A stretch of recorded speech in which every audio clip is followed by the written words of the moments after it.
Hello বন্ধুরা, আজকে শীতের দুপুরে মন চাইলো একটু আমলকি মাখা খাই। যেহেতু শীত পড়ে গেছে আর শীতে আমলকি মাখা খেতে জাস্ট অসাম লাগে। তাই মাকে বললাম, মা তুমি বেশ কিছু আমলকি আমাকে এনে দাও, আর ধনের পাতা এনে দাও, আর হচ্ছে কিছু কাঁচা লঙ্কা। তো মা এখানে বাজার থেকে আমলকি আর হচ্ছে ধনের পাতাটা কিনে এনেছিল। তো তারপর দিন সকালবেলা দেখো আমি এখানে এক বাটি আমলকি নিয়ে বসে পড়েছি, আর সাথে নিয়েছি কিন্তু ধনের পাতা বেশ অনেকটা, তার সাথে নিয়েছি কিছু কাঁচা লঙ্কা। তো এখানে আমি আমলকিটাকে ছিলে নিচ্ছি। ছিলে না নিলে না আমার না খুব তেতো লাগে, তো সেক্ষেত্রে আমি কি করছি, এখানে আমলুটাকে সুন্দর করে ছিলে নেব। ছিলে নেওয়ার পর আমি এটাকে সুন্দর করে টুকরো টুকরো করে কেটে নেব। তো দেখো আমি এখানে কিন্তু সুন্দর করে টুকরো টুকরো করে কেটে নিচ্ছি। আর তোমাদের কি সত্যি বলবে যে আমলকি দেখে কি জিভে জল আসছে?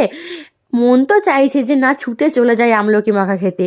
আর দেখো এই যে আমার তোমাদের সাথে কথা বলতে বলতে কাটাও হয়ে গেছে। এই যে এখানে দেখো বেশ অনেকটা আমি কিন্তু ধনের পাতা নিয়েছি আর অনেক কটা কাঁচা লঙ্কা নিয়েছি। তো এবার